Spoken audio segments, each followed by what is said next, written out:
Bem-vindos a mais um episódio de E aí, Professor? Olá, Walter. Olá, Martin. Vamos iniciar algumas coisas interessantes hoje? Bem, há tantos problemas em relação a esse assunto, tanto mal entendido. Sabe, às vezes ouvimos um assunto uma, duas, três, quatro, 5 vezes e ainda não entendemos. Então, vamos ver o que conseguimos com a explicação de hoje. Ok, então eu vou abrir com uma palavra de oração.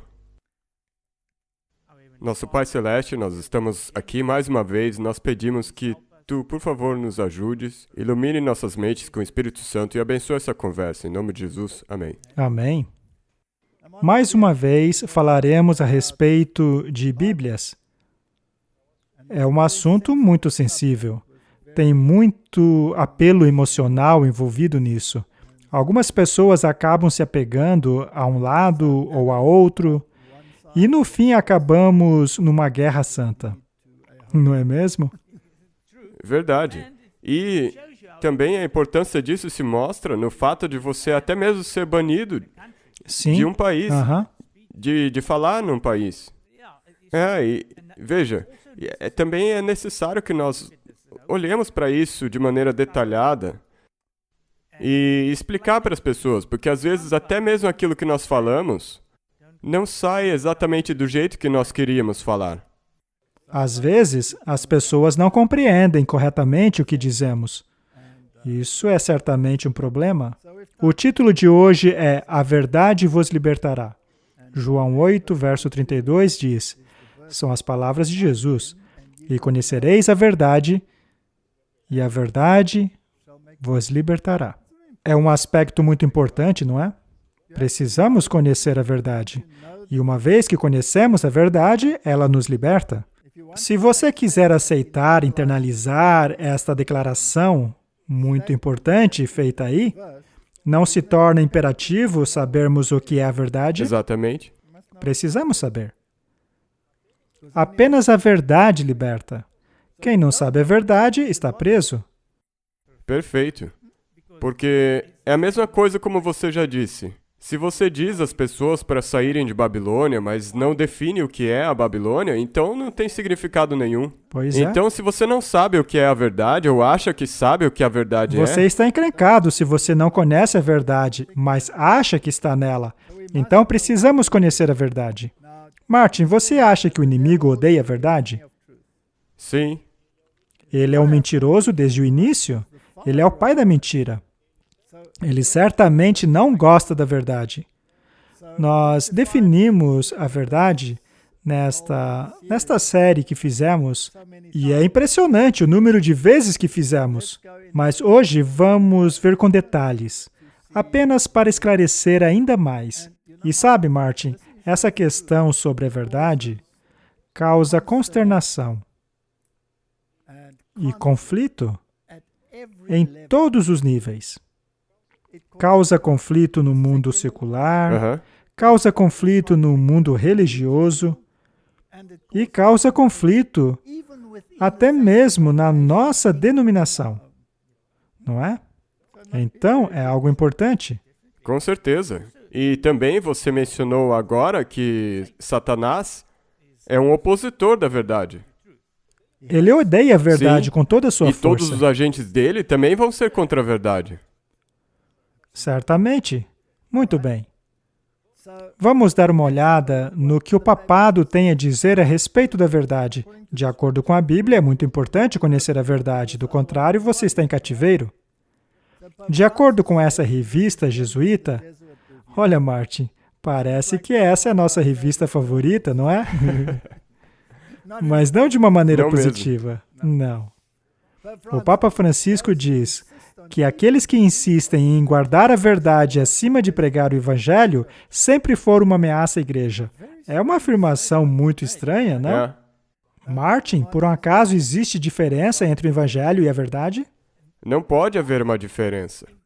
Sabe, isso é tão ridículo. É a mesma coisa que dizer que esse vaso está aqui, mas ele não tem nenhuma flor dentro. Muito bem. Bem, ele mencionou o Evangelho. O Evangelho significa boas novas, não é? Bem, a boa notícia é que você não estará mais em cativeiro, mas será libertado. E o que é que liberta a gente? A verdade. Muito bem, então ele... Como ele pode dizer isso? É ridículo, não me dá nem vontade de ler tudo. Segundo eles, essas pessoas se intitulam guardadores da verdade. Bem, serão eles guardadores da mentira? Sim.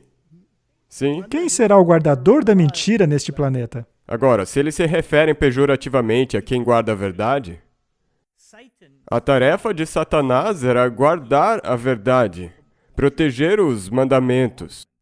Ele era o querubim cobridor, sim. E isso soa bem parecido como um modo pejorativo com que ele se referiria às pessoas que guardam a verdade. Muito bem. O artigo fala sobre essas pessoas que alegam guardarem a verdade. O artigo alega que os verdadeiros guardadores da verdade são aqueles que se unem a eles. Normalmente identificados a algumas formas do passado, e que a solução à crise de hoje é retornar para que assim não se perca a legitimidade da fé. Obviamente, eles estão se referindo à reforma, com termos leves, é claro. Eles estão citando o Papa, não é? Eles estão dizendo para não voltarmos àquele tempo em que os reformadores diziam que a palavra de Deus é a verdade. Se quisermos permanecer na verdade, temos que permanecer na Bíblia. Não. Isso aí já ficou no passado, gente. Hoje, o que importa é a nossa versão da verdade, que, aliás, é uma mentira. Isso é verdade. Um dos traços dessa maneira de agir é a inflexibilidade. Martin, quão flexíveis podemos ser no que se refere a Jesus Cristo ser o único caminho da salvação? Não tem como ser nem um pouco flexível Devemos nisso. ser inflexíveis quanto a isso. Neste caso, como lidar com as outras grandes religiões do planeta que negam que Jesus seja o único caminho para chegarmos ao Pai? Tem que se livrar disso. Temos que ser flexíveis. Uhum. Então precisamos sacrificar a verdade em prol da fraternidade. Não é o que eles dizem? Muito bem. Essa inflexibilidade, como diz ele, é execrável, é o inimigo aos olhos dele. Você tem que se tornar tão flexível que esse amor fraternal de amar o seu próximo tem que passar por cima de Jesus Cristo. Precisamos ser elásticos. E isso me lembrou de um boneco de brinquedo que era feito de elástico. Diante da pregação do Evangelho, que nos torna livres. Muito bem, a pregação do Evangelho nos liberta. Mas a pergunta é, qual o Evangelho que nos liberta? O Evangelho verdadeiro. Muito bem. Segundo Jesus, o que nos liberta? A verdade. E mais uma vez nós voltamos para o começo. Que problema, hein? Que problemão. Continuando. E que nos faz feliz. Mas o que nos faz felizes? Sermos libertos da verdade? Não. É o que ele está dizendo. Essas pessoas são rígidas. Sempre a rigidez. Faça isso, faça aquilo. A inflexibilidade é típica dessa gente. Mas quanto ao posicionamento de Cristo, como sendo o mediador da aliança, como salvador do mundo, como sendo a justiça dos santos, será que existe o menor espaço para flexibilidade nisso? Não mesmo. E mesmo se você olhar para outra parte da verdade, que é a lei, será que você pode flexibilizar o não furtarás? Bem, de acordo com Tomás de Aquino, sim. E eles o consideram santo. E aí você pode ver pelos frutos deles onde que isso vai levar. Muito bem. Os novos pregadores não sabem o que é humildade. E aí ele lança a sua famosa palavra, fraternidade. Aquele documento que ele escreveu sobre a fraternidade foi assinada por uma outra grande religião do mundo que nega que Jesus é o único caminho, não é? Isso de fato é flexibilidade, mas é a verdade? Não mesmo. Não de acordo com a Bíblia? Não. Muito bem. Essa flexibilidade, fraternidade, é o caminho da confiança mansa e obediente. Os novos pregadores não sabem nada de mansidão e obediência, mas a obediência a quem? Essa é a questão. Porque quem que vai definir essa obediência, essa humildade? Não é a Bíblia. Quem define isso é ele, Sim. não é? Ele está bem feliz ali. Ele tem grandiosos planos para a fraternidade. E, é claro, a custo da verdade. Essa é uma questão seríssima. Somente um jesuíta poderia dizer coisas como essas. Vamos agora à nossa própria igreja. Esta é uma declaração feita pelo presidente da Conferência Geral, Robert Pearson, direcionado à Conferência Geral de 1978, pela última vez em sua posição, como já disse, em 1978. Vamos ler isso apenas para mostrar que essas questões podem entrar até mesmo em nossa igreja. Eu não vou ler todo o documento, porque ele é bastante comprido. Podemos colocar um link. Vamos resumir então e ler alguma coisa dele. Um fervoroso apelo do antigo presidente da Conferência Geral, apresentado no Concílio Anual de 15 de outubro de 1978. Esta será a última vez que, em minha posição atual, eu permaneço diante dos líderes mundiais da minha igreja, da sua igreja, nossa igreja. E tenho algumas palavras para deixar com vocês. O irmão Pearson, então, continuou a descrever como a igreja pode tornar-se complacente e perder o seu compasso uma vez que deixa de ter a imagem de secto para o status de igreja totalmente aceitável com reconhecimento mundial. Quando o mundo passa a te aceitar, isso pode ser um problema? Sim, querer ser aceito pelo mundo. Exato. Ele então continua, queridos irmãos e irmãs, isso nunca deve acontecer com a Igreja Adventista do Sétimo Dia. Isso não vai acontecer à Igreja Adventista do Sétimo Dia. Esta não é uma igreja qualquer, é a Igreja de Deus. Ele, portanto, está fazendo um apelo. Isso não deveria acontecer. Mas por que ele fez esse apelo? Porque estava acontecendo? Irmãos e irmãs, já existem forças sutis que estão começando a nos afetar. Infelizmente, há alguns em nossa igreja que diminuem a inspiração da Bíblia. Isso não é lutar contra a verdade? Sim. Pois é. E, de novo, onde estão essas pessoas? Estão na igreja. Eles diminuem a inspiração da Bíblia, que rejeitam os primeiros 11 capítulos de Gênesis, que questionam a curta cronologia da Terra, feito pelo Espírito de profecia. Martin, temos falado sobre isso há muito tempo já. É uma guerra que temos que lutar vez após vez após vez. Mas já naquela época, eles lutavam com essa questão da cronologia. Hoje em dia, parece que ficou pior. Há pessoas que entram em guerra contra aqueles que a defendem. Muito bem, a cronologia curta da Terra, e que de maneira sutil e também não sutil, atacam o espírito de profecia. Há aqueles que apontam para os reformadores e teólogos contemporâneos como a norma da doutrina da Igreja Adventista do Sétimo Dia. Ou seja, alguns deles amam a autocrítica. Eles aceitam e defendem tudo o que ela tem a dizer. E há aqueles que supostamente estão cansados dos clichês adventistas.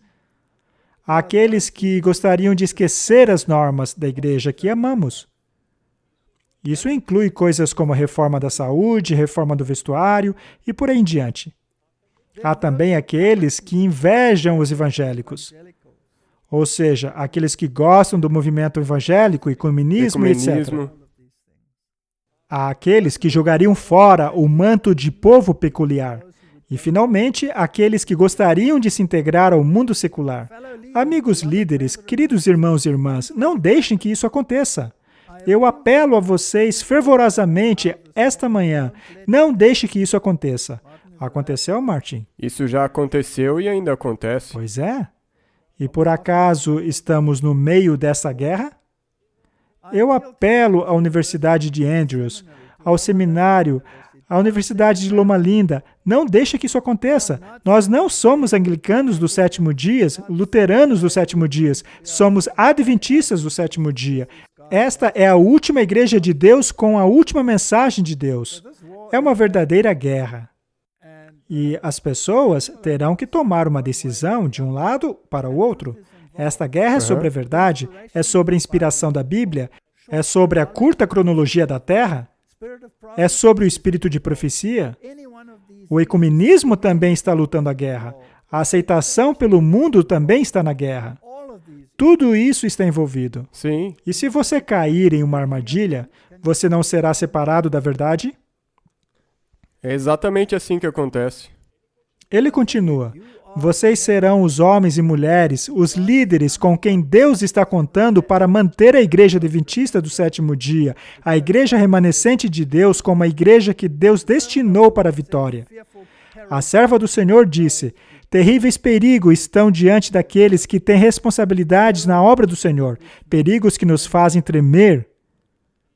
E em Ezequiel 22:30 nós lemos: eu procurei por um homem entre eles que fosse capaz de construir uma barricada, que fosse capaz de permanecer diante de mim para defender a terra da ruína. Eu acredito, companheiros líderes, que Deus está procurando por homens e mulheres, intrépidos líderes, homens e mulheres que amam a igreja de Deus e a verdade de Deus, mais do que suas próprias vidas, a verem que essa igreja sob o comando de Deus chegará no reino. A missão diante de nós não será fácil. E se eu entendo a Bíblia e o espírito de profecia corretamente, o tempo de angústia está diante de nós, um tempo de desafio que nem esta igreja, nem o mundo jamais viram. Martin, eu acredito que nós acabamos de entrar no precursor deste tempo. Qualquer pessoa que quiser dizer o contrário, eu não sei em que mundo que você está vivendo. Bem, Martin, vamos voltar à definição bíblica de verdade. Aquela que nós já discutimos tantas vezes aqui. Vamos analisá-la sobre a luz do que estamos falando agora. João 14, verso 6. Jesus disse a eles: eu sou o caminho, a verdade e a vida. Nenhum homem vai ao Pai senão por mim. Esta declaração é a mais controversa de todas, de toda a Bíblia. Somente essa declaração é responsável pela destruição, pela guerra entre facções deste mundo, de uma maneira que jamais compreenderemos até que leiamos os registros celestiais. Quantas milhões e milhões de pessoas não perderam a vida por causa dessa frase? Provavelmente a maioria das guerras remontam a isso aí. Algumas pessoas podem dizer: por que Deus colocou essa declaração aí? Ora, porque se ela não tivesse aí, não teríamos mais a verdade. Exatamente, eu estava para dizer isso. Toda a verdade está pendurada nesse verso. Claro que sim. Jesus é a verdade. Ele é o caminho, a verdade e a vida. Ninguém vai ao Pai senão por Jesus. Muito bem. Por acaso o Islã aceita esse verso? Não. E o budismo? Não. E o hinduísmo? Não. E o xamanismo? E o zoroatrismo? E o movimento Nova Era? Não. E o catolicismo, será que aceita? Não. Não, eles acreditam na fraternidade. Então, quem aceita essa declaração? Somente as pessoas que guardam a verdade. Somente os fanáticos, os rígidos. Exatamente. Aqueles que deveriam tornar-se homens elásticos, como disse o cabeça do Vaticano, não é? Muito bem. Então, Jesus é o caminho e a verdade. A segunda definição é: santifica-os na verdade. A tua palavra é a verdade. Interessante que Jesus é a palavra. Exatamente. Não podemos separar a palavra de Jesus. E se você tirar Jesus, você não vai ter a verdade, porque não terá a palavra. Nesse caso, de quem você tem a palavra, então? De ninguém. Mas ela não pode ser alterada? Sim. E é assim que eles fazem. Algumas pessoas fazem isso, elas pegam a palavra e alteram. Mas é a mesma coisa com os 10 mandamentos. Se você tirar a autoridade, que é Jesus, do 4º mandamento, você pode fazer o que bem entender com o resto deles. Qualquer um que ousar bagunçar a palavra está bagunçando a verdade, e assim faz o mesmo com Jesus. Porque a palavra é chamada de testemunho de É Jesus, mesmo? que é o espírito de profecia. E de onde que ele vem? De Jesus novamente. Pois é, parece que estamos encrencados aqui. Eu espero que você perceba que nessa guerra, aliar-se aos homens elásticos da fraternidade é um problema, pois, segundo a Bíblia, a rigidez é absolutamente necessária para a salvação. Não é? Eu acho que o Vaticano não vai gostar de ouvir isso. Não, e eles dizem que é esse o problema do mundo e que esse tem sido o problema. O próximo verso está no Salmo 119. A tua justiça é justiça eterna e a tua lei é a verdade. Verso 151. O Senhor está perto e todos os seus mandamentos são verdade. Essas, portanto, são as definições de verdade. Jesus é a verdade, a palavra é verdade, a lei é a verdade. No caso dos mandamentos, é bastante claro. Vamos dar uma olhada no primeiro. E Martin, nós estaremos encrencados, não importa o que dissermos. Vamos apanhar de todos os lados, até mesmo de dentro. Não é mesmo? Isso a Bíblia também já disse que aconteceria. O espírito de profecia também já disse claramente. Então, se você quiser apoiar a verdade, é isso que você tem que esperar que aconteça. A pedra que foi rejeitada tornou-se a pedra angular. Não pensem que vir trazer a paz, pois haverá divisão, não é? É mesmo. Muito bem. João 1:1. No princípio era a palavra, e a palavra estava com Deus, e a palavra era Deus. Que jeito maravilhoso de colocar isso! Pois aí, Cristo está definido como a palavra, e ele define claramente que Jesus é Deus.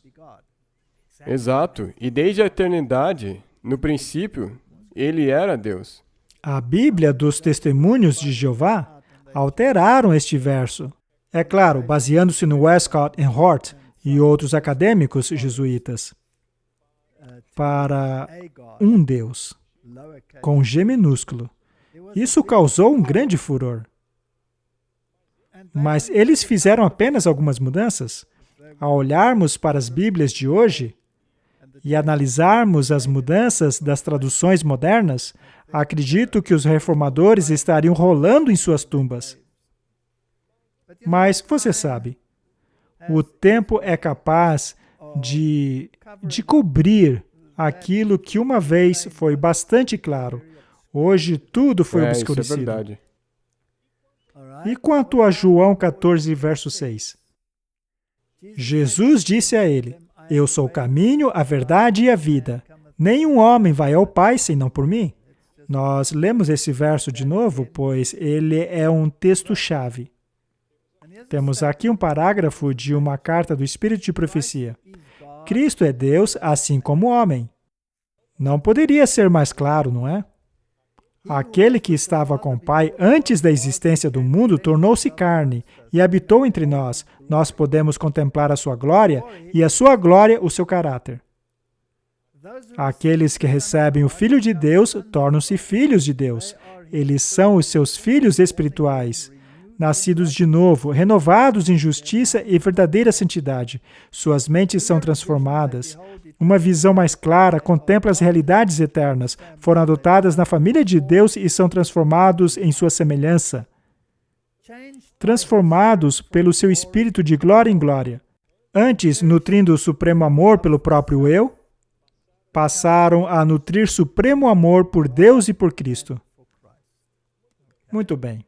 Então, a frase inicial diz que Cristo é Deus, assim como homem. Martin, o que o Alcorão acha disso? Ele descarta isso. Eles têm um grande problema com isso.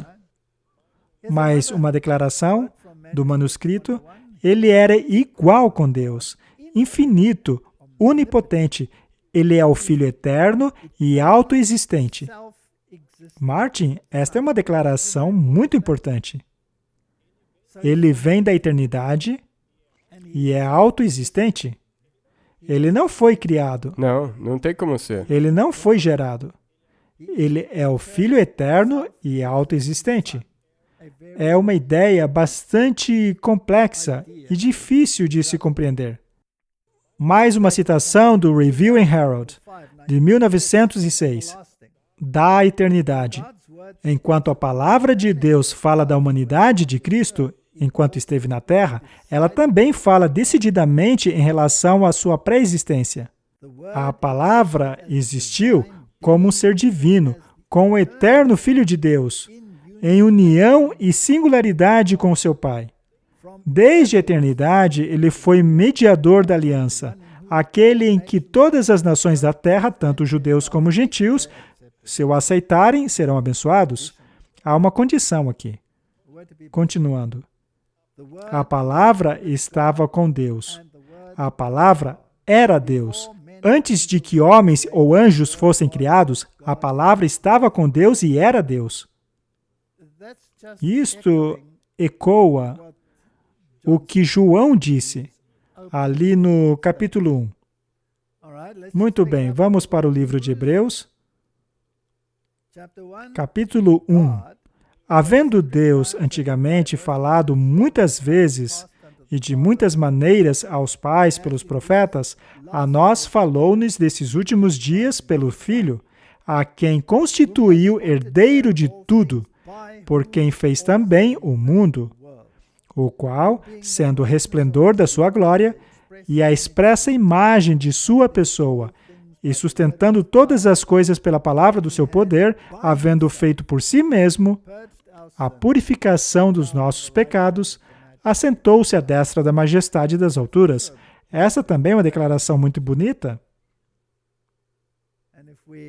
E temos uma análise dessa declaração que saiu na revista Review and Herald, de 1907. Diz assim: aqui a posição de Jesus Cristo em referência ao seu Pai é trazida à vista.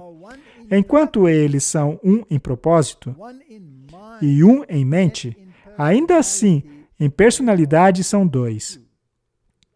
Não deveríamos nós pensarmos, a partir disso, que deveria haver uma unidade entre os crentes? É um ponto muito bom, não é? Se há unidade entre o Pai e o Filho, então deveria haver unidade entre nós. Se é, claro, o nosso pensamento basear-se na verdade. Correto? Mesmo nós possuindo diferentes personalidades. Sim. Não deveríamos nós concluir a partir disso que deve haver unidade entre os crentes? Não há razão para alguém pensar que seja necessário trazer o outro indivíduo à exata linha de sua própria individualidade. Enquanto estivermos sujeitos às tentações de Satanás, cada um de nós deve fazer tudo o que puder para manter um relacionamento correto com Deus, para que Cristo possa fazer por nós a sua obra de expiação.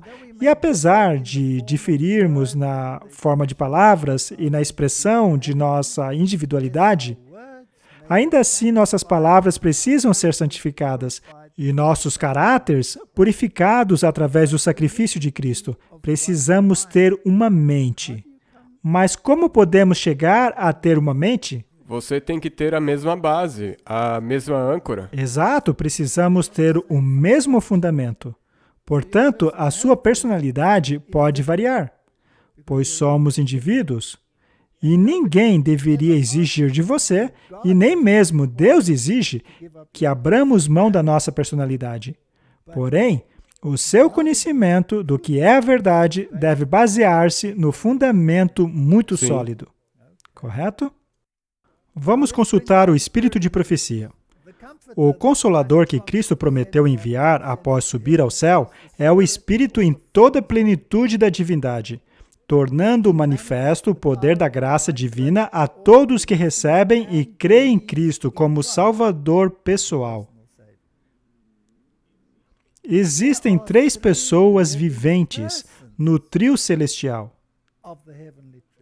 No nome desses 3 grandes poderes, a saber, o Pai, o Filho e o Espírito Santo, aqueles que recebem a Cristo com fé viva são batizados. E estes poderes cooperarão com os obedientes súditos celestiais em seus esforços para viverem a nova vida em Cristo. Qualquer pessoa que queira questionar este ponto está, na verdade, questionando a Bíblia, que nos ordena batizar em nome do Pai, do Filho e do Espírito Santo. Essas pessoas deveriam questionar a Bíblia e o Espírito de profecia, mas, por favor, não venha questionar a você ou a mim nessa questão, pois é o que está escrito ali. Isso é o que a Escritura diz. Eu tenho que mencionar que existem algumas disputas a respeito dessas citações e elas não realmente pertencerem a Ellen White.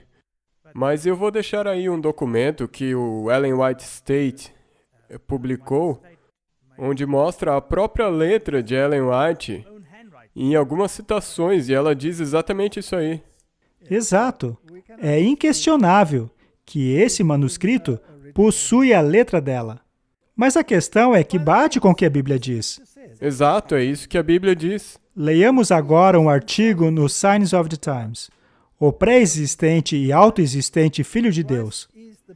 Cristo é o pré-existente, autoexistente Filho de Deus. Falando de sua pré-existência, Cristo leva a mente de volta para os séculos incontáveis. Ele nos assegura que nunca houve um tempo em que ele não estivesse em íntima comunhão com Deus eterno.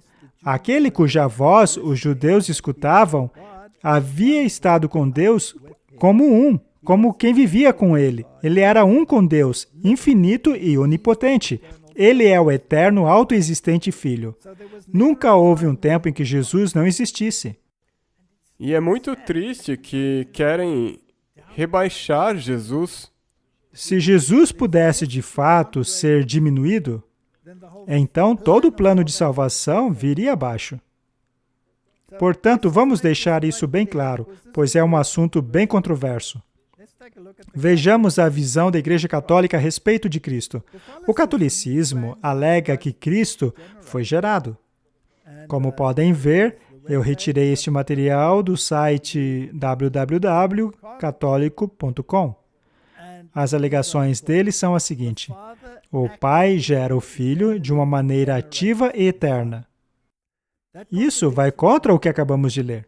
Exatamente, porque ele é existente por si mesmo e é eterno, e já existia desde sempre. Desde a eternidade.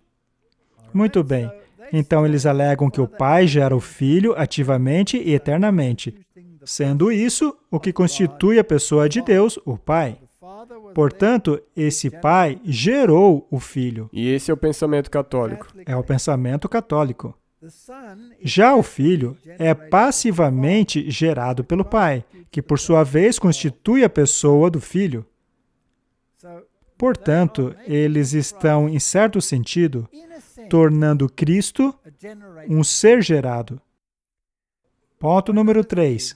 O Pai e o Filho ativamente expiram o Espírito Santo em uma relação dentro da vida interna de Deus, o que não constitui uma pessoa. Não é assim, porque o Pai e o Filho já constituem pessoas em relacionamento uma com a outra nas duas primeiras relações. É por isso que o Catequismo Católico 240 ensina que a segunda pessoa da Santa Trindade é o Filho, apenas em relação ao seu Pai. Então, de acordo com o catolicismo, o Espírito Santo foi expirado, relacionado à palavra fôlego. Em outras palavras, o Pai e o Filho expiram o Espírito Santo. Nesse sentido, então, o Espírito Santo não é uma terceira pessoa ou entidade. Ao invés disso, ele é uma mera consequência da expiração deles. Quarto ponto. O Espírito Santo é passivamente expirado no Pai e no Filho, constituindo a pessoa do Espírito Santo. Resumindo, o único Deus verdadeiro é o Pai, já que é Ele que gera o Filho. E os dois, por sua vez, expiram o Espírito Santo. Essa é a doutrina católica. Essa é a doutrina da Trindade católica. Exato. Muito bem, continuando. Precisamos considerar a distinção entre processo gerador, que constitui o Filho, e o expirativo, que constitui o Espírito Santo. Como explica o santo Tomás de Aquino? Olha, eu tenho dificuldade para dizer santo antes do nome dele, viu? Mas, enfim, vamos lá. Vamos ler do jeito que está escrito, apesar de me dar náuseas chamar esse homem de santo.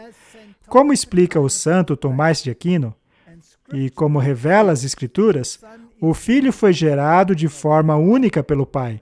E aí ele cita João. Também é dito que ele procede do Pai como sendo a palavra, em João capítulo 1, verso 1. Mas em João 1:1 não diz isso.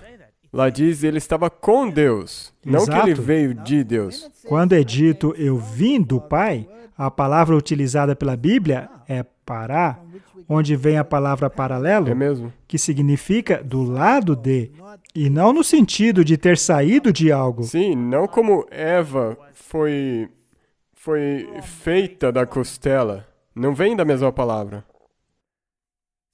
Este é um processo de geração, mas não é na mesma maneira na qual o cachorro gera um cachorro, ou na qual o ser humano gera outro ser humano, mas se trata de uma geração intelectual.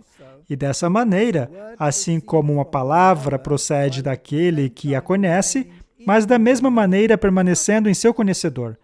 Isso destitui Jesus de ser a palavra. De acordo com eles, Jesus só é a palavra porque ele procede do Pai.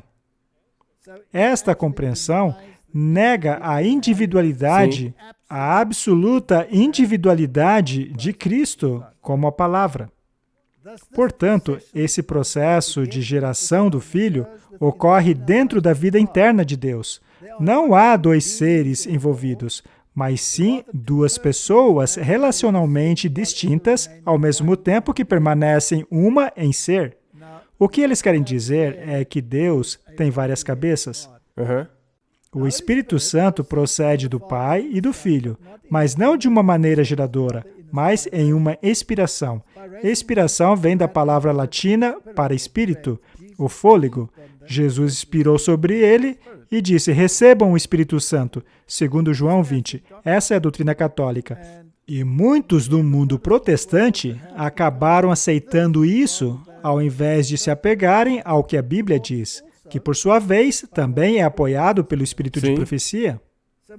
Portanto, o catolicismo crê que Jesus foi gerado. Vamos agora analisar o verso que torna essa questão muito interessante. Vamos a Mateus 1, versos 18. Os escritores gnósticos mudaram apenas uma letra no grego para tornar Cristo um ser criado, cuja origem teve início em seu nascimento. Esta perversão é encontrada nos seguintes manuscritos: P1, Sináiticos, Vaticanos, 6 maiúsculos e alguns poucos minúsculos. Quase todas as traduções modernas não se atrevem a incluir esta perversão, mas, ao contrário, seguem textos receptos, contrariando assim a preferência deles pelos manuscritos mais antigos. Porém, a Bíblia da tradução do Ain, que foi inspirada pelos jesuítas, não teve este cuidado. Vamos ler agora. Veja, para mim essa é uma ocorrência muito interessante. Com essas novas traduções, eles sempre nos dizem que nós temos que usar esses manuscritos aí, mas nessa questão aqui eles usam textos receptos. Exato, pois eles sabem que o mundo cristão não aceitaria o que diz os manuscritos que eles tanto gostam. Sim, então eles não são muito fiéis às próprias convicções. Exatamente isso. Vejamos o que diz Mateus 1, verso 18. Vamos começar pelo textos receptos, utilizados em traduções como a King James, por exemplo. Ora, o nascimento de Jesus Cristo, e aqui no manuscrito grego está Gênesis com 2 N's, foi da seguinte maneira. Estando Maria, sua mãe, desposada com José, antes de se ajuntarem, achou-se ter concebido do Espírito Santo. Agora vejamos Mateus 1,18, de acordo com a versão do Ain. Ora, a geração de Jesus Cristo, você já pegou a diferença da doutrina católica? Neste manuscrito, Gênesis está com apenas um N, ou seja, a diferença do textos receptos para essa é um N. Só que isso muda tudo. Vamos continuar lá embaixo. Estando Maria, sua mãe, desposada com José, antes de se ajuntarem, achou-se grávida do Espírito Santo. Eles mudaram uma letrinha. E assim também mudaram toda a existência de Jesus Cristo, removendo a sua pré-existência. É realmente uma pena. Não é realmente muito triste? Fazendo isso, eles contrariam uma multidão de pessoas. Até mesmo os tradutores das Bíblias modernas não ousam colocar isso aí. Vejamos mais um. A igualdade do Filho com o Pai. 1 Timóteo 3,16. E quanto o Textus Receptus diz que Deus se manifestou em carne, uma tradução moderna diz que Ele se manifestou em carne. Há muitas traduções modernas que seguem esta linha. Elas também traduziram como Ele se manifestou em carne. Essa tradução baseia-se nos 5 maiúsculos, entre as quais está os Sinaiticus, que é o exemplar de maior renome, e outros minúsculos, excluindo assim a multidão de testemunhos do contrário. Isso abre caminho para que Jesus seja apenas um ser criado, como os gnósticos querem, e também como implica a doutrina oficial católica. A Nova Versão Internacional segue esta linha, colocando Ele foi manifesto. E em 1 Timóteo 6, verso 14 e 15, também há outra mudança muito interessante. Vamos ler primeiro a versão King James. Que guardes este mandamento sem mácula e repreensão, até a aparição de nosso Senhor Jesus Cristo, a qual, a seu tempo, mostrará o bem-aventurado e único poderoso Senhor, Rei dos Reis e Senhor dos Senhores. Essa é a tradução King James. Vamos ler mais uma vez, Martin. Que guardes este mandamento sem mácula e repreensão, até a aparição de nosso Senhor Jesus Cristo. Dentro do contexto, Martin, a quem o verso se refere? Jesus Cristo. A qual, a seu tempo, mostrará o bem-aventurado e único e poderoso Senhor, Rei dos Reis e Senhor dos Senhores. Está falando de quem aqui? Jesus Cristo. Quem é esse Senhor dos Senhores? Ainda de Jesus Cristo. Sendo assim, este verso está falando de Jesus Cristo, do Filho. Agora, vamos ler na Nova Versão Internacional. Guarde este mandamento imaculado e irrepreensível, até a manifestação de nosso Senhor Jesus Cristo. Bem, até aqui é a mesma coisa, mas veja agora, a qual Deus fará se cumprir no seu devido tempo. Deus é o bendito e único soberano, o Rei dos Reis e Senhor dos Senhores. Muito bem, dentro deste contexto, agora existe margem para se entender que ele está falando do Pai aqui. Mas no Novo Testamento, o título Rei dos Reis se refere apenas a Jesus Cristo. É assim que a King James coloca. No entanto, a Nova Versão Internacional coloca a palavra Deus 2 vezes no verso 15. Isto, porém, não está no original. Sendo assim, Jesus Cristo fica privado de sua posição e título nesses versos. Essa é uma questão bem séria. É exatamente daí que vem essa doutrina de que ele é um ser criado. Será então que esta é uma tentativa de se inserir a doutrina católica? Sim. Você acha? Eu também acho. Definitivamente acho. Mas tudo bem, vamos deixar a discussão por aí, no que se refere a Jesus. Veja, naturalmente, de acordo com a Bíblia, Jesus sempre existiu. É realmente um conceito difícil de ser compreendido. Mas é isso que diz a Bíblia. O Filho está em igualdade com o Pai. Ela usa a palavra paralelo ao Pai. Eternamente, um em mente com Deus, mas 2 seres diferentes. E o Espírito Santo também faz parte desse trio celestial. E eles esqueceram o propósito e esqueceram Jesus. Se você quiser colocar ele um pouco abaixo de onde a Bíblia coloca ele, então ele não poderia ter vindo para nos salvar do pecado. Vamos ver agora o segundo aspecto da verdade. A palavra verdade. Quando falamos da palavra, falamos da Bíblia toda, não? Este é um assunto bem extenso. Sendo assim, vamos torná-lo o mais resumido possível. Quando a palavra de Deus é estudada, compreendida e obedecida, uma brilhante luz será refletida no mundo. Novas verdades, aceitas e obedecidas, nos ligarão em laços fortes com Jesus. O que nos une a Jesus? A verdade A verdade. E onde eu encontro? da Bíblia, da palavra. Quando eu acredito na Bíblia, eu demonstro que creio em Deus e não na serpente. Não foi a serpente que diz, Deus disse mesmo Exatamente. assim, distorcendo o que ele havia dito? É. Sim. Seria possível então que a serpente dissesse, Deus disse mesmo? E depois alterar o manuscrito para dizer o que ela quisesse? Sim. É possível? É possível, e daí tudo que se segue vai fazer exatamente a mesma coisa, todas essas traduções. A Bíblia, e somente a Bíblia, deve ser o nosso credo, o único laço de união. Todos que se curvarem diante da Santa Palavra estarão em harmonia. Não é importante termos todos a mesma Santa Palavra? Se você quiser estar em harmonia, sim. Se você quiser estar em harmonia, na verdade. Nossas próprias visões e ideias não devem controlar nossos esforços. O homem é falível, mas a palavra de Deus é infalível. Ao invés de lutarmos um contra os outros, vamos exaltar o Senhor. Enfrentemos toda oposição como o nosso mestre enfrentou, dizendo, está escrito, ergamos um estandarte no qual está escrito, a Bíblia é nossa regra de fé e disciplina. É muito importante que eu saiba o que a Bíblia realmente diz. É muito importante que eu tenha uma Bíblia que diga o que Deus Correto. disse. Agora, vamos ver se é possível confundir este assunto. Nós já falamos sobre isso muitas vezes, mas vamos falar mais uma.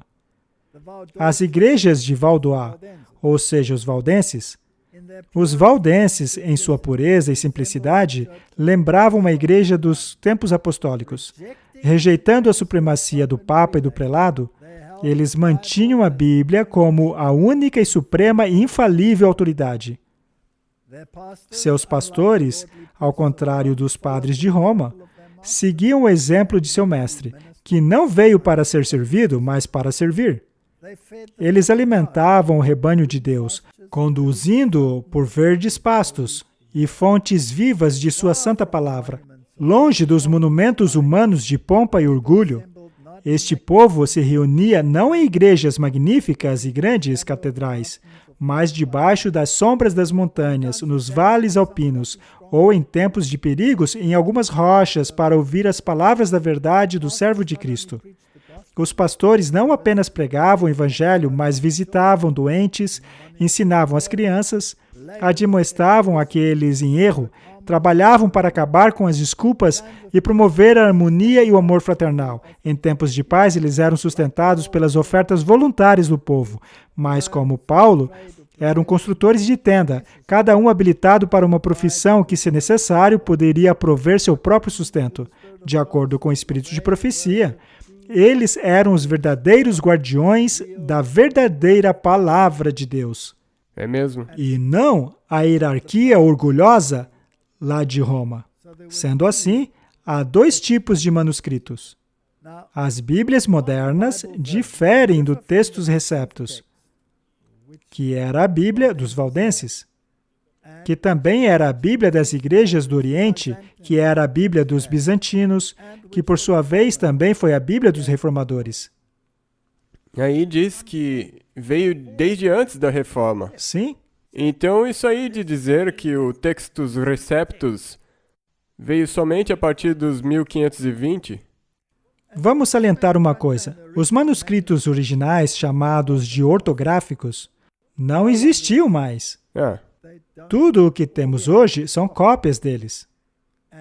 Cópias desses originais foram enviadas para as igrejas de toda a região. Sendo assim, foram feitas várias cópias dos manuscritos originais. Martin, se eu tenho uma receita, vou usar esse exemplo de novo. Se eu tenho uma receita e eu enviá-la a um amigo meu, se eu disser, olha aqui, meu amigo, aqui está a receita original do bolo. E então esse meu amigo diz, nossa, essa receita é maravilhosa, eu vou enviá-la para um tio meu que mora lá na Alemanha. E esse tio da Alemanha também gostou da receita e decide enviar aos parentes que migraram para os Estados Unidos. Os seus parentes, por sua vez, também gostam e passam a enviar a outros parentes. E depois para amigos e conhecidos. De repente, há milhares de cópias da receita original.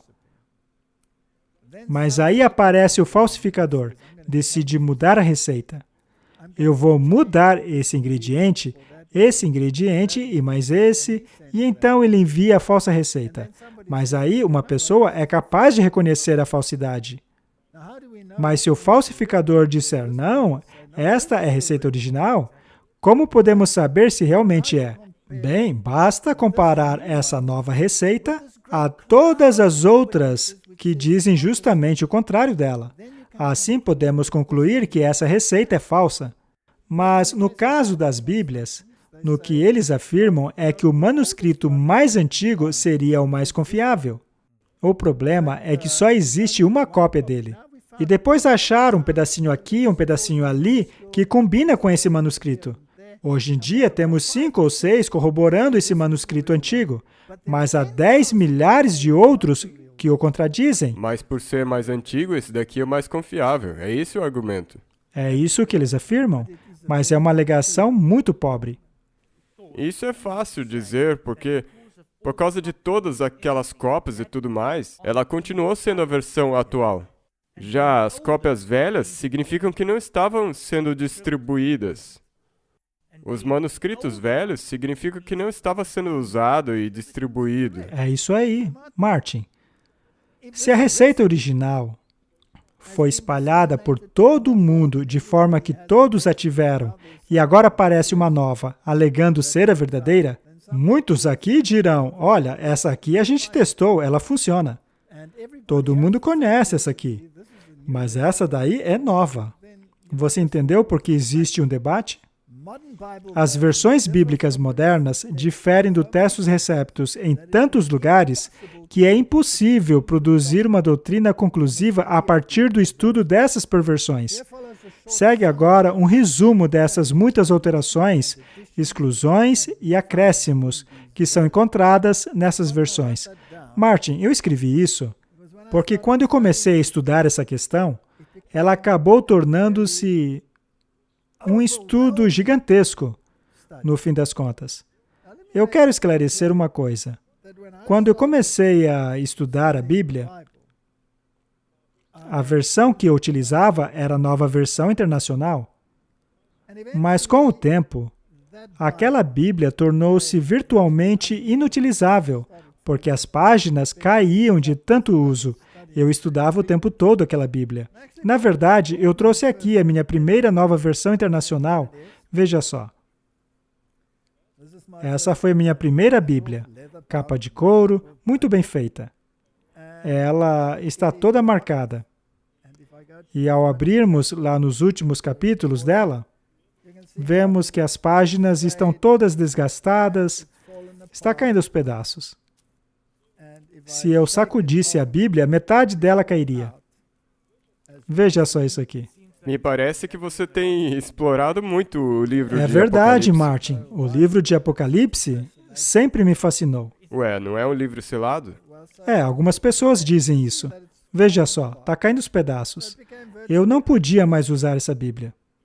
Eu então comprei uma outra Nova Versão Internacional, igual a essa. E acontece que essa segunda também não sobreviveu a mim. Mas chegou a ponto que eu decidi migrar da Nova Versão Internacional para a Nova King James. Mas então, eu novamente migrei da Nova King James para a King James. Eu tenho várias delas. Também tenho as versões de estudo. Algumas têm citações do Espírito de Profecia. Esta é a minha Bíblia atual. Não há nota nenhuma nela. Dessa forma, eu leio apenas o que a Bíblia tem a dizer. Eu não tenho que prestar atenção no que outros dizem. Eu apenas leio o que Deus tem a me dizer. Eu gosto assim. Esta, então, é a Bíblia que eu uso atualmente. Eu, então, basicamente, migrei de uma versão para outra até chegar nesta aqui. Ela é em inglês, é claro. Eu também leio a Bíblia em alemão e na língua afrikaans. E talvez isso seja importante, porque eu gostaria de deixar umas coisas aqui claras. Tem pessoas que são muito fervorosas somente pela versão King James da Bíblia. E eu até que entendo isso, porque pessoalmente eu sei que você concordaria, você disse que agora usa a versão King James. Ela é a melhor que você pode achar em inglês, a mais fiel. Contudo, existem algumas palavras, não doutrinas, mas palavras que não estão totalmente corretamente traduzidas.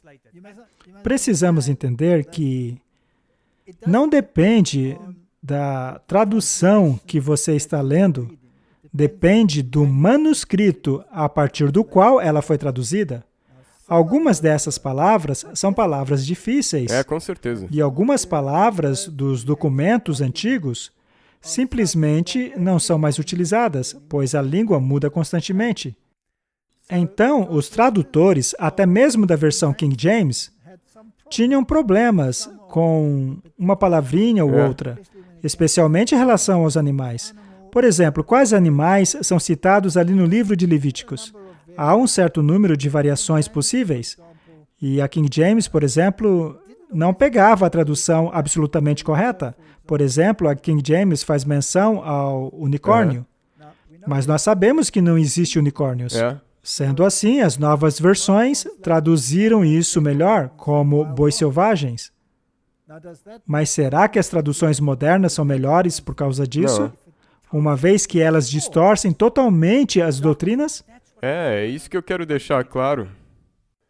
Que quando eu digo que eu mencionei no episódio passado que a versão King James não é infalível, o que eu quis dizer é que tem algumas palavras que foram traduzidas por eles que não estão 100% corretas no significado.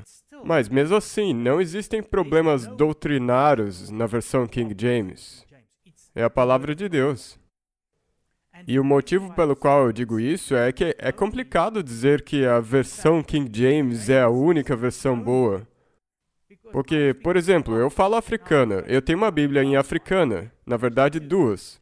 Uma delas é uma versão de 1933 e 1953 que foi traduzida em cima do Textus Receptus. Ela é chamada de Old Vertalen. Que significa tradução antiga. Tradução antiga. E ela é exatamente igual à versão King James. Talvez com uma ou outra palavrinha que também não está totalmente bem traduzida. É isso mesmo. Poderia ser melhor traduzida. Sim, e essa... Mas a doutrina é perfeita. Ela é correta. E daí tem a versão de 1983, que é chamada de a nova tradução, a Nieuwe Vertaling.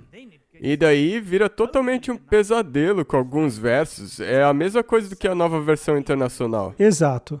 E é por isso que... Pois essa Bíblia não é mais baseada no Textus Receptus, mas nos textos de Escott e Hort, que por sua vez são baseados nos Sináiticos e no Vaticanos, que são as maiores referências deles. E é claro, baseado no que Nestle e Alan compilaram, e a Sociedade Bíblica Unida. E todas as Bíblias baseadas nesses manuscritos têm o total apoio do catolicismo, enquanto que as Bíblias baseadas nos Textus Receptus não têm esse apoio. Viu só? E isso também faz uma grande diferença. Porque todas essas novas traduções que foram feitas a partir desses manuscritos, de acordo com o que eu penso, elas também têm que ser automaticamente aprovadas por Roma. Porque ela vem dos mesmos manuscritos que Roma aprovou. Você tem outra Bíblia aí, Martin? Não, tem uma versão que saiu recentemente que se chama Tradução Direta versão 2020. Mas a partir de qual manuscrito ela foi traduzida? Do mesmo do que essa daqui. Se você for verificar os versos que foram deixados de fora, as mudanças que foram feitas na versão de 1983, tem todos esses mesmos problemas nessa tradução aqui. Então, as palavras podem ser mais modernas, a gramática ligeiramente diferente, mas ainda são baseadas naqueles manuscritos encontrados em uma lata de lixo cheias de alterações. Viu só? E uma outra coisa aqui. Nós não entendemos. Bem, pelo menos eu não sei ler hebreu ou grego. Mas pelo menos eu sei que o Textus Receptus, o texto recebido, é o manuscrito correto. Então, quando eu vejo uma Bíblia em inglês ou africana que foi traduzida a partir deles, Mas aí, os críticos vão dizer que esses manuscritos em que você confia não são os mais antigos. Os mais antigos são sináiticos e vaticanos. E eles também dizem que o Textus Receptus é um texto misturado. Eles dizem que é um texto inchado. Mas por quê? É porque o texto deles foi reduzido. Portanto, se formos levar isso em conta, deveríamos dizer que o texto deles é um texto murcho. É mesmo. Ora, é o mesmo argumento. O que acontece, Martin, é simples assim. Veja, o Textus Receptus tem muitas repetições. Bem, qualquer bom professor, e aliás, o melhor professor de todos os tempos foi Jesus, não é? É. Ele é a palavra. Qualquer bom professor sabe que se ele quiser sedimentar um conhecimento, ele deve repeti-lo de maneiras diferentes. O ser humano aprende por meio da repetição. Eu sei disso. Eu era um professor de universidade. Quando eu explicava um certo assunto, eu podia perceber que alguns alunos tinham entendido, mas ao mesmo tempo, eu via na cara de muitos outros que eles não tinham entendido. Então, alguns tinham e outros não. Não é sempre assim? Todo bom professor precisa ler os seus alunos, para assim ver se eles entenderam ou não. Sabe, não há nada pior do que um professor que fica falando lá na frente de maneira seca, repetitiva, sem dar a mínima se a sua audiência está entendendo ou não. É horrível, é melhor você ficar em casa e ler um livro. E eu consigo entender o porquê de nós estarmos, na verdade, fazendo isso aqui mais uma vez. Porque nós percebemos que, de novo, algumas pessoas ou não entenderam ou mal interpretaram o que nós dissemos. Exato. E é assim que funciona. Se você ver que os seus alunos não estão entendendo, você repete aquilo de outra maneira. E quando você vê que alguns entendem, mas outros ainda não entenderam, você repete de uma outra maneira. E ainda assim, se às vezes você não consegue se fazer entendido, você precisa mudar a sua história para uma parábola. Fazer uma história com a qual eles se relacionem, e assim vão entender. É assim que o ensino funciona. Se você pegar a Bíblia como um todo, pegue o Antigo Testamento, por exemplo. O Antigo Testamento usa o que chamamos de paralelismo. Paralelismo hebraico. Ou seja, a Bíblia explica as coisas de um jeito e depois repete a mesma coisa de um outro jeito. É isso que um bom professor sabe fazer. Mas a Bíblia também é um documento legal e, como tal, ela precisa de mais de uma testemunha. É por isso que nela existe muita repetição. Só que aí chegam esses intelectuais dizendo que não, nós não precisamos de repetições. Vamos tirá-las. Já que toda essa repetição inútil faz da Bíblia um texto inchado. Mas removendo essas repetições, você fica com o texto murcho. E a pergunta é, agora qual dos dois é o certo? Uma coisa que eu achei interessante é que ao remover essas repetições, você aniquila com as estruturas quiasmáticas. Sim. Muitos não sabem, mas dentro da estrutura do texto existem os quiasmas que trazem a nossa atenção para os temas centrais. E se você perder esses temas, você também perde o coração daquilo que está sendo dito. E se você ir no livro de Apocalipse, ou qualquer outro, como você disse, se você não estudar Apocalipse na quiástica, você vai estar estudando ao contrário. e você não acaba entendendo nada. Não é à toa que eles chamam esses livros de livros fechados. Muito bem, já vimos bastante mudanças. E é por isso que eu quero voltar ao fato de que nós não conseguimos ler hebreu ou grego. Martin, antes de você continuar, o Espírito de Profecia diz que nós não precisamos. Alguns podem até precisar falar essas línguas, mas para a maioria isso causaria mais confusão do que o necessário. O Tyndale costumava dizer que um roceiro é capaz de entender mais da Bíblia do que os padres, simplesmente estudando a Bíblia como ela é. Isso é verdade, e é por isso que eu quero dizer que se nós quisermos dizer que a versão King James é a única verdadeira palavra de Deus, e o que seria então das pessoas que não sabem ler em inglês? seria a mesma coisa do que eu, não sabendo ler grego nem hebreu. Pois é. Então é por isso que no africano, no alemão, no romeno, ou em qualquer língua, Deus tem, como o Espírito de Profecia disse, preservado a sua palavra, a sua verdadeira palavra. Você já me ouviu pregar em africans? Sim, Já me ouviu pregar em alemão? sim, E por acaso eu vou usar a King James ao pregar nessas línguas? não. Claro que não, eu uso o africans antigo. Mas no caso do inglês, eu uso a King James. Mas isso hoje, antigamente eu usava a nova versão internacional, eu provavelmente já usei a nova King James também. Mas veja, é como uma criança que ganha o triciclo. A criança fica super feliz com aquele triciclo. Mas quando ela finalmente aprende a andar numa bicicleta, ela não vai querer mais voltar para o seu antigo triciclo. E sabe como ficou mais fácil para mim? É que quanto mais você lê o Espírito de Profecia, porque as questões doutrinárias das quais ela sempre fala vão concordar com a verdadeira palavra de Deus. E então, quando você ler qualquer uma dessas traduções e não coincidir com isso, então você reconhece que tem algo de errado ali. Martin, por que é que eu digo que eu acho difícil utilizar as versões modernas hoje em dia? É porque hoje eu conheço as versões antigas. É? Digo, posso só falar um negocinho aqui? Às vezes as pessoas ficam ressentidas porque o avô, ou a avó, ou um parente deu uma dessas traduções novas a eles. Pode guardar ela, não precisa jogar fora. Mas se você quiser ler a palavra verdadeira... É uma referência. É, como referência. Se você pegar essa versão recente que acabou de sair, na língua africans, a 2020, é isso? A tradução direta. A tradução direta 2020. Por acaso, nessa Bíblia não está escrito que os seres celestiais tiveram relações sexuais com a humanidade e que por causa disso surgiram Os gigantes. gigantes? Isso é uma loucura completa, Sim. mas é o que está ali. A linguagem pode ser moderna e mais fácil, porém, se o conteúdo é um monte de besteiras, você ainda pode chamar aquilo de palavra de Deus? Infelizmente, a resposta é não. Não tem como ser considerada.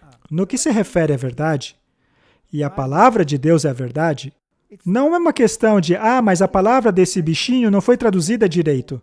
Não. No que se refere à doutrina, no que ela diz a respeito daquilo que eu devo acreditar, se uma diz uma coisa e a outra diz outra, então devem haver duas fontes. Logicamente, uma fonte é correta e a outra fonte é incorreta, não é? É uma coisa óbvia. Vamos olhar mais uns exemplos. Mas antes, eu queria deixar algo bastante claro aqui. O documento que vou mostrar agora, eu criei para mim mesmo. Conforme eu estudava tudo isso e descobri essas coisas na Bíblia, eu comecei a ficar impactado. Veja, a King James descreve Jesus como o Filho. Já a nova King James o chama de o servo de Deus, e não o Filho de Deus. E depois de ler isso dezenas e dezenas de vezes, aquilo passa a te irritar. Aquilo passa a te irritar de uma tal maneira que você coloca aquele livro de lado e vai atrás do verdadeiro. Tudo bem, agora eu tenho que me acostumar com vós, tu. Já falamos sobre isso. E eu tenho que colocar isso bem abertamente. É mais difícil para alguém cuja primeira língua não é o inglês. Mas o Espírito Santo te ajuda quando você começa a estudar assim. Eu não conseguia ler a versão King James no começo, não conseguia entender. Mas levou um tempo e trabalho com o Espírito Santo e lendo o Espírito de Profecia, e daí ficou mais fácil. E o interessante é que a King James é autoexplicativa. Justamente por causa do paralelismo hebraico, depois de ler um verso e não compreendê-lo, você vai ver que o próximo vai explicar de novo. Mas se você tirar essas repetições, bem, aí é um problema. Mas, até mesmo em relação a línguas, vamos falar disso mais tarde. Agora vamos ver as mudanças. Esse documento que criei, eu fiz para mim mesmo, tá? É só um resumo. Eu não escrevi para publicação. Ele não foi pensado para uso geral. Mas, mesmo assim, pode servir como um apêndice e as pessoas podem dar uma olhada nele. Provavelmente há erros ortográficos ali, mas eu repito, eu escrevi para mim mesmo.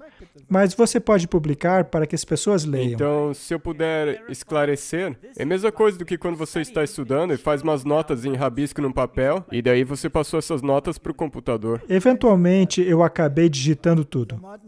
Mas, Martin, é apenas para as pessoas verem a imensidão daquilo que está acontecendo. Quantas mudanças foram feitas?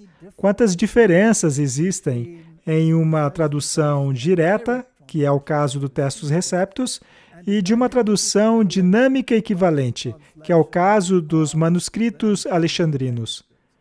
Apenas para que as pessoas percebam, vamos dar uma olhada em alguns pontos deste documento. Muito bem, Martin, vou repetir. Eu escrevi isso para mim mesmo, deve ter alguns erros aí, mas ainda assim deve dar uma visão geral a respeito da situação atual. O título é A Bíblia e Traduções Bíblicas, resumo das alterações. Há uma introdução aqui, é uma introdução bem curtinha. Ela menciona a Septuaginta, sobre a qual já falamos várias vezes. A Septuaginta foi feita para a Biblioteca Alexandrina em 285 a.C. A Vulgata, que é a tradução latina, foi feita em 383 a 405 d.C. O Antigo Testamento foi escrito entre 1500 a 400 a.C.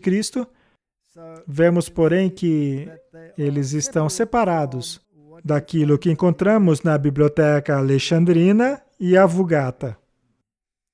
O cânon do Antigo Testamento foi completado no tempo de Esdras. O Novo Testamento nos diz mais ou menos as datas em que esses documentos do Novo Testamento foram escritos.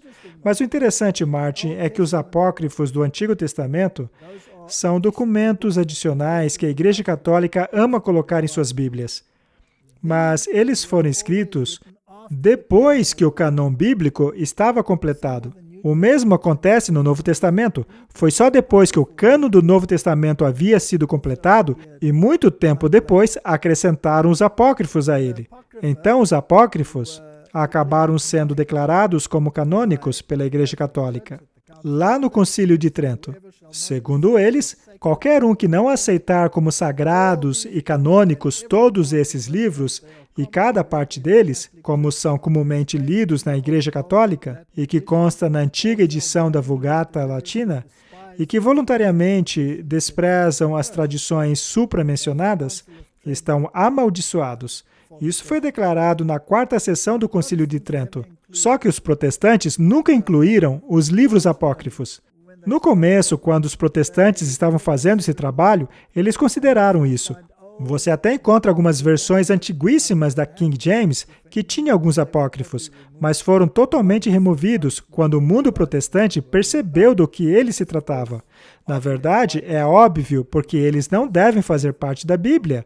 Por exemplo, se você pegar o livro de Tobias, que é um livro apócrifo, ele ensina a arte da bruxaria, o que é condenado pelo livro de Atos, Marcos.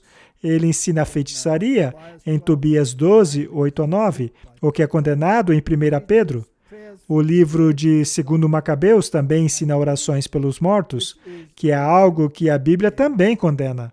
Portanto, os apócrifos contradizem a Bíblia. E se duas coisas se contradizem, elas não têm a mesma fonte. É algo bastante simples, não vamos nos aprofundar. Mais abaixo há um estudo sobre como Deus comunica a sua palavra.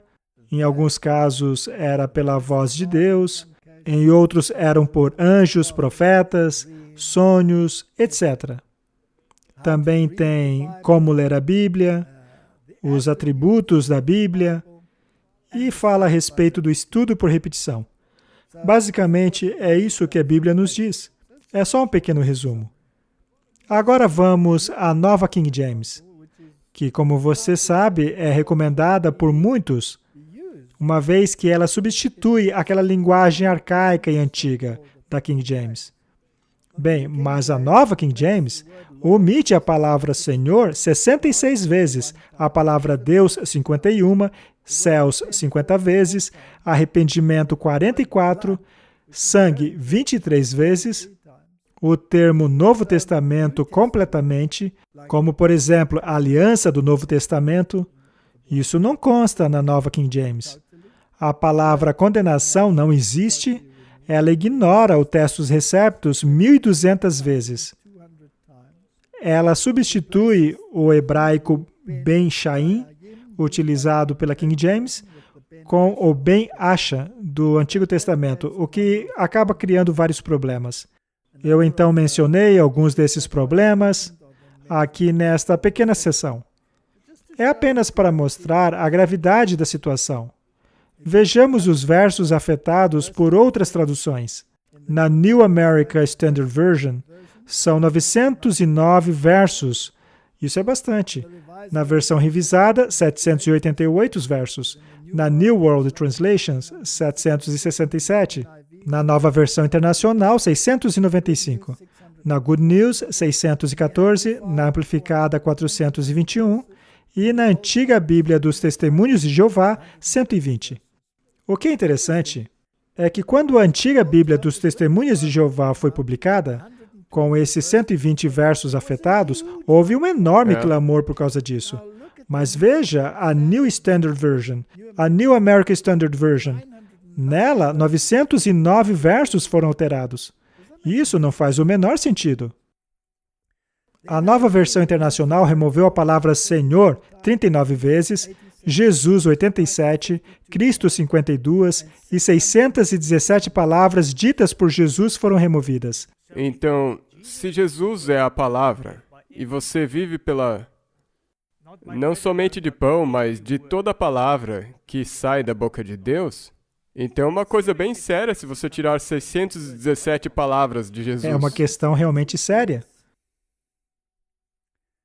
Depois eu falo um pouco dos textos de Westcott e Hort e sobre o que eles foram baseados, nos Sináiticos. Falo sobre esses manuscritos encontrados no deserto e na biblioteca do Vaticano.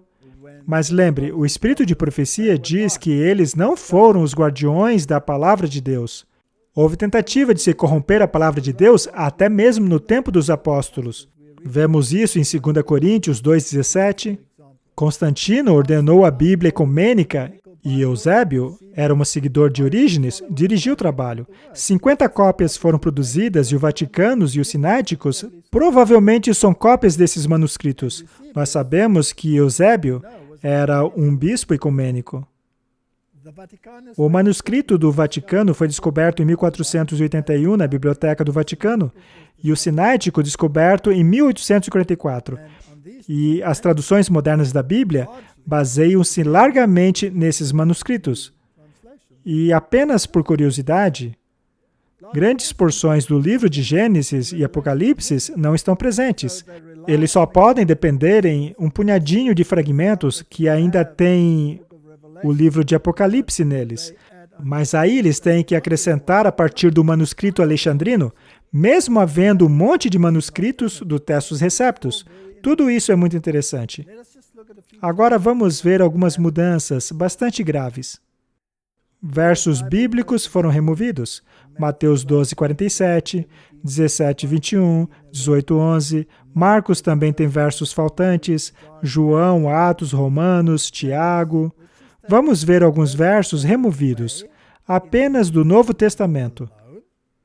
Mas não somente removidos, às vezes eles foram deixados, mas mencionados no rodapé. Ou seja, o rodapé diz que esses versos não estão no original.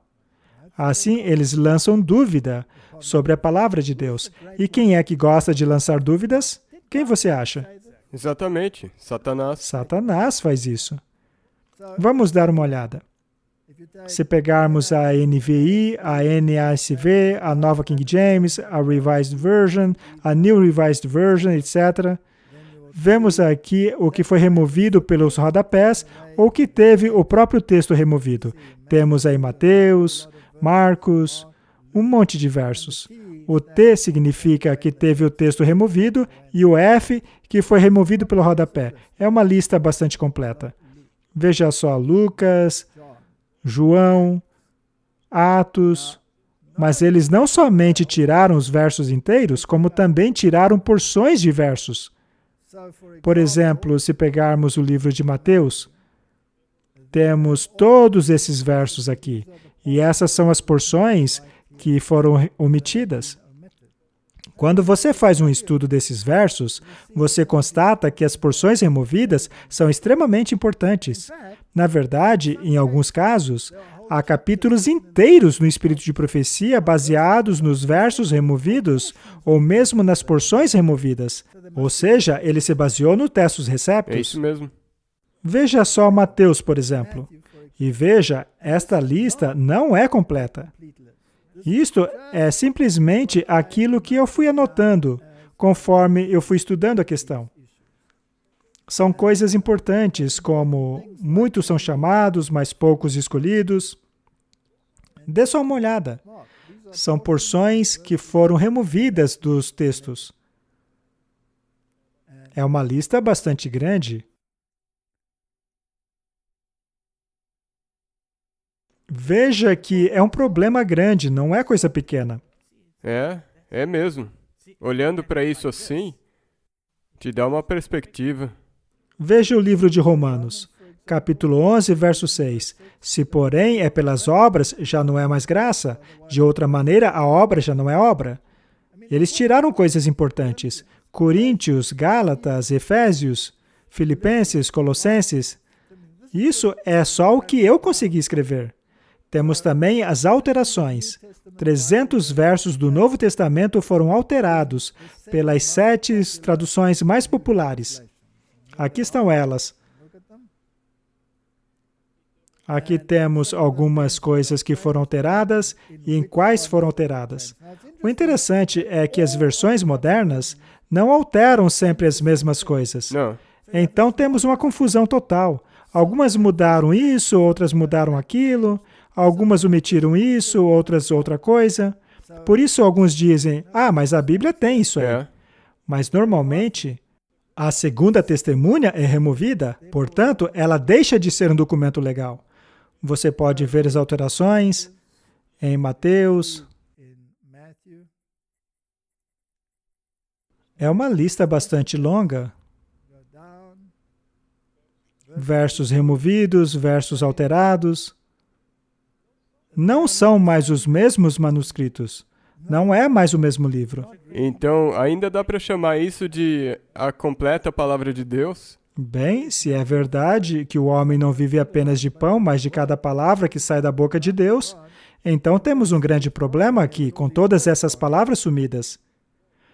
Bom, um problema é você remover os versos e substituir a outras porções, mas alterar o significado, isso é um grande problema.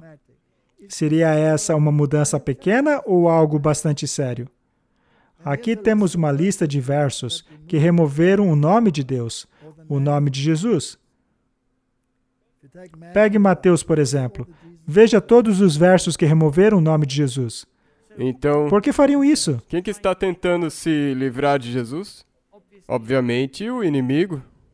Deve ser, olha só, Marcos. Filho de Deus, Jesus, Jesus, Jesus, Jesus. Olha quantos.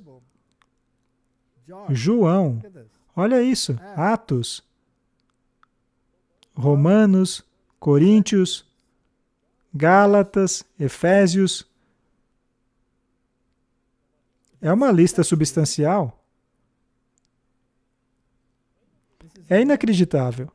Agora, isso aqui é importante. Lista dos versos que alteram o significado. Alterar o significado é muito problemático. É mesmo. Então, por exemplo, as modernas dizem que se você se ira contra o seu irmão, você está sob o risco do fogo do inferno. Mas a King James diz que este é o caso se você irar-se sem motivo. Se não fosse assim, ninguém iria para o céu. É uma mudança importante. Ela altera todo o significado desse assunto. Eu não vou entrar em detalhes, Mas eles transformam Jesus em um mentiroso quando ele diz, eu não vou na festa. Mas na King James ele diz, eu não vou ainda para a festa. É uma grande diferença. É uma diferença grande. Veja só, em Martin, eles dizem que essas diferenças, na verdade, não importam, porque você não é um crítico textual. Mas, Martin, você precisa ser um crítico textual para ver que 2 versos dizem 2 coisas diferentes? É aí que está o problema. Você também tem que ter lógica quando estuda a Bíblia. Se não existe lógica, qual é o ponto? Mas veja, tem coisas que realmente não podemos compreender. É, porque algumas coisas são concernentes a Deus. É nisso que você exercita a sua Pois fé. é, não entendemos a existência de Deus. Tudo o que sabemos pelo seu nome é que Ele é. Sim. Como sabemos que Ele é porque Ele disse, eu sou. Não é? Portanto, eu posso compreender pelas coisas criadas que existe alguém que as criou. Há coisas incompreensíveis para a mente humana. Mas no que se refere à lógica daquilo que é apresentado, não podemos ter conflitos. Mesmo com as partes que você tem que ter de fé.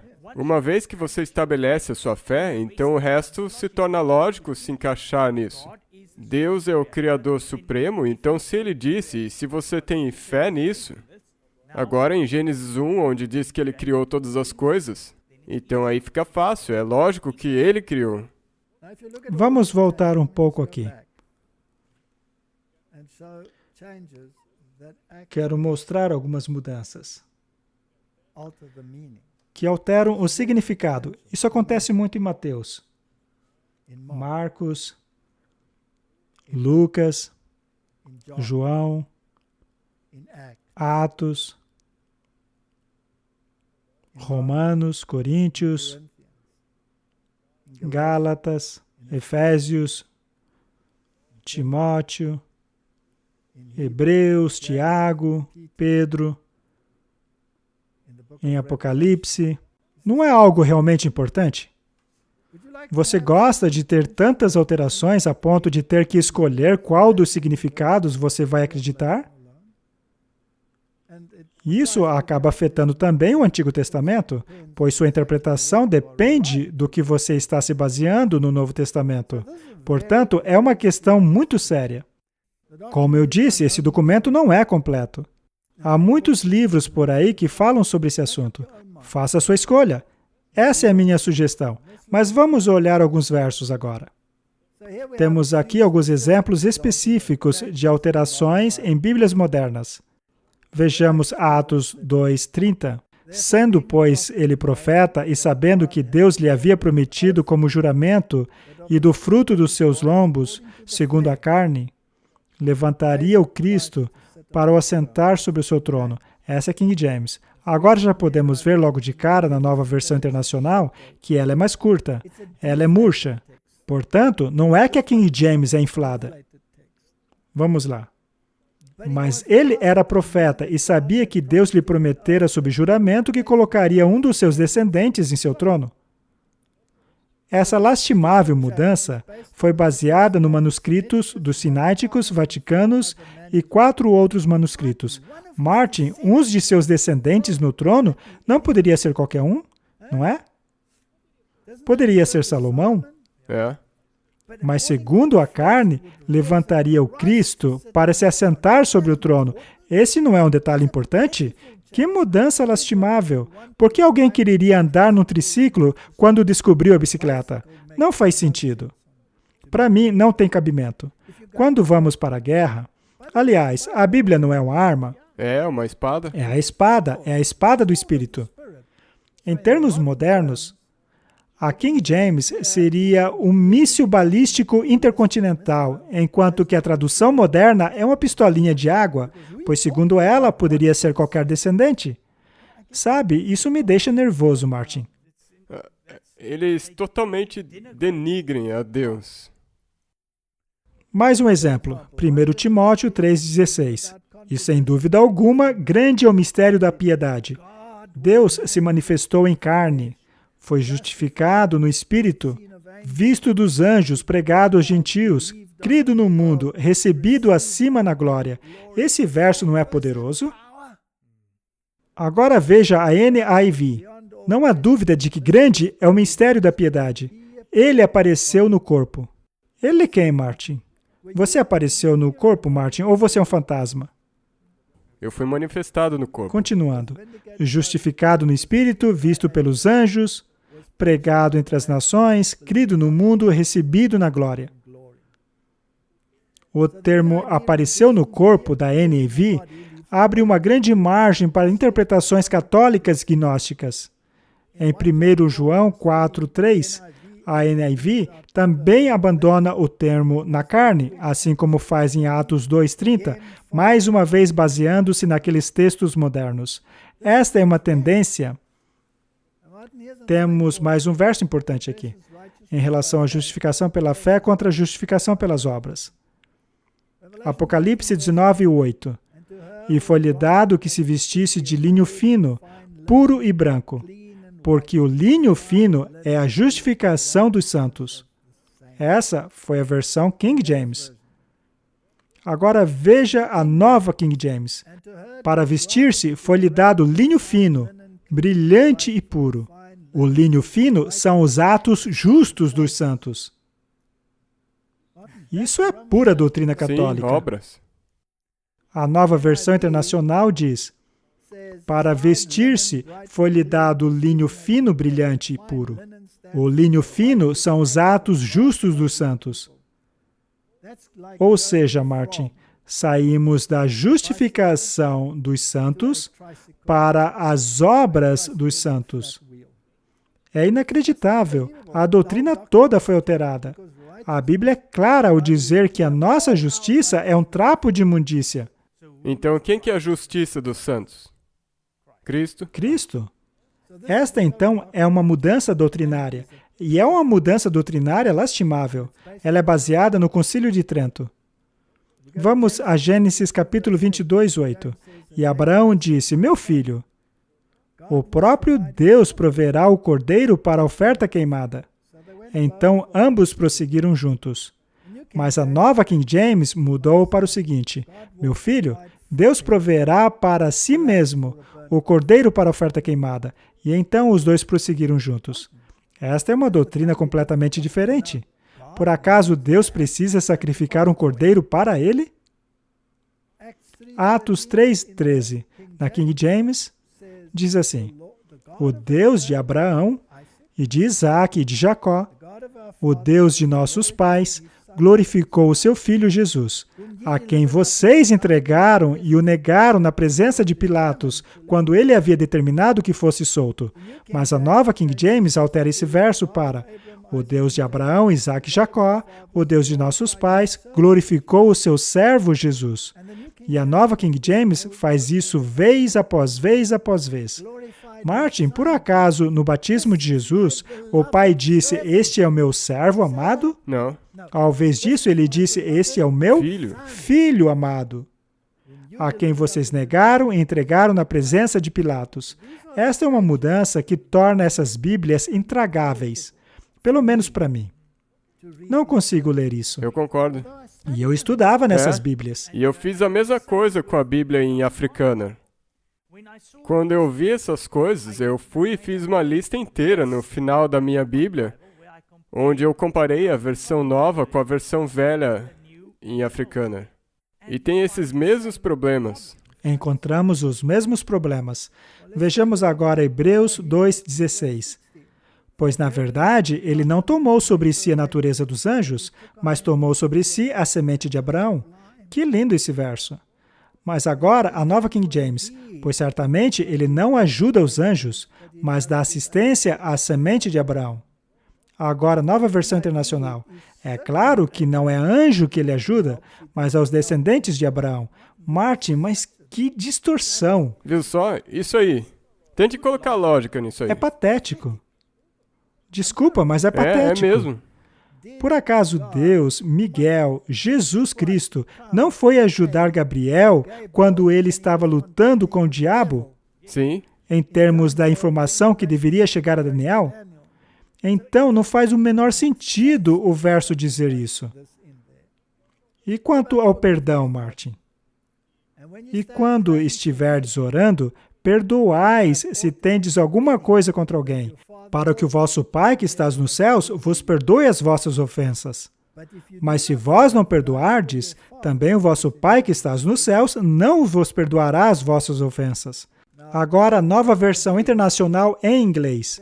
E quando estiverem orando, se tiverem alguma coisa contra alguém, perdoem-no, para que também o Pai Celestial vos perdoe vossos pecados. Mas ela apagou o próximo verso. Afinal, a King James é uma Bíblia inchada. Afinal, em outra passagem, a nova versão internacional também fala isso.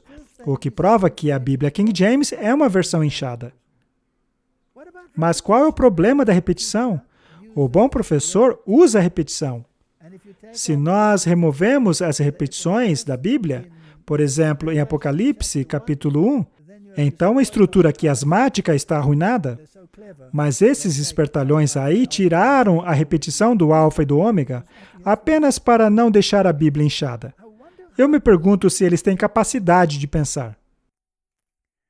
Estes foram alguns poucos exemplos das alterações entre as versões. Nós tiramos um exemplo ou dois daquela lista de alterações de significado. Nós comparamos os versos e vimos que eles não falam a mesma coisa. Mas nós iremos ver isso com mais detalhes. Sim, porque nós não podemos colocar tudo isso. É muita informação. Sim. Não tem como colocarmos tudo isso numa apresentação só. Não.